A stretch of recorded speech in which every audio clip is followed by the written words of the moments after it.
Portugal's Prime Minister Pedro Passos Coelho is expected to form a minority government after his centre-right coalition won an election but lost its parliamentary majority, a move shrugged off by markets which see little immediate risk of instability.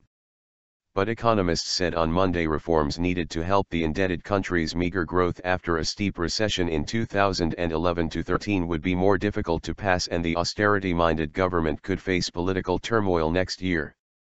The election will further constrain the potential for structural economic reforms and increase risks to the fiscal outlook, said Eurasia Group analyst Federico Santi, adding the likelihood that the new legislature will not reach the end of its four-year term is quite high.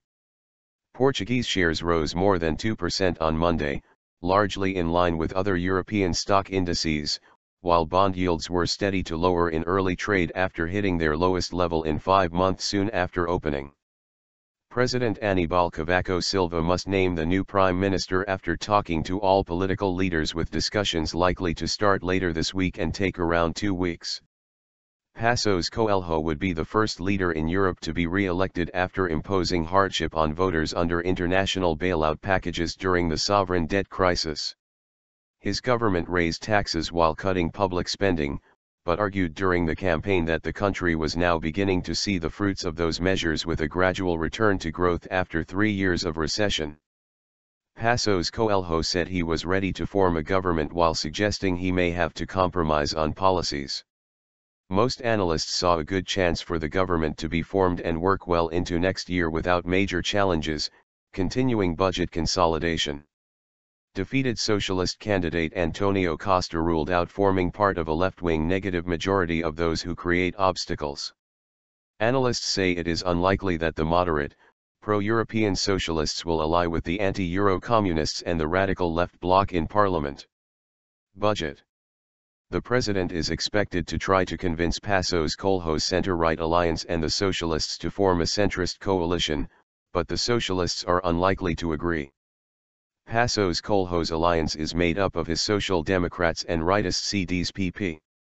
While party leaders converged for Republic Day in Lisbon City Hall, the president did not attend as, according to his office, he has to focus on reflecting about decisions to be taken in the next few days. In a tone of compromise, the socialist mayor of Lisbon, Fernando Medina, told the gathering the voters' message was that they wanted to reconcile our European and Euro membership with a change of economic and social policies via negotiations between various parties. We'll have a minority government that will make agreements in crucial moments like passing budgets. Such agreements are perfectly viable with the socialists abstaining, be it this year or in coming years, said political scientist Adelino Maltese. The 2016 budget bill can only be presented after the new government has been appointed. Antonio Barroso, senior vice president at Tineo Intelligence in London, had a more somber outlook, saying, "Political stability could become a challenge very soon, possibly as early as next year when the government tries to pass the 2017 budget." With 99.2% of parishes counted, the ruling coalition had around 38.3% of the vote, while the socialists had 32.4%. The final count may take another 5 to 10 days.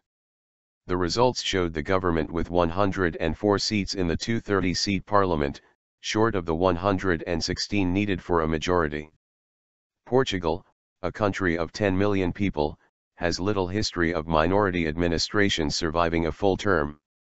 It's likely to be a minority government formally, but the socialists are fairly close in their views on budget consolidation with the government.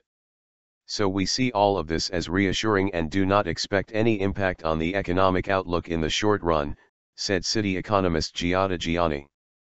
Portugal is still heavily indebted with low growth. The next government will have to step up the pace of reform in order to sustain a growth rate that's woefully insufficient, said Nicolas Spiro, managing director at Spiro Sovereign Strategy Consultants. He called the election a victory for broad policy continuity and said the defeat for Portugal's socialists is music to the ears of Spanish Premier Mariano Rajoy and a kick in the teeth for Podemos, Spain's main anti-austerity force.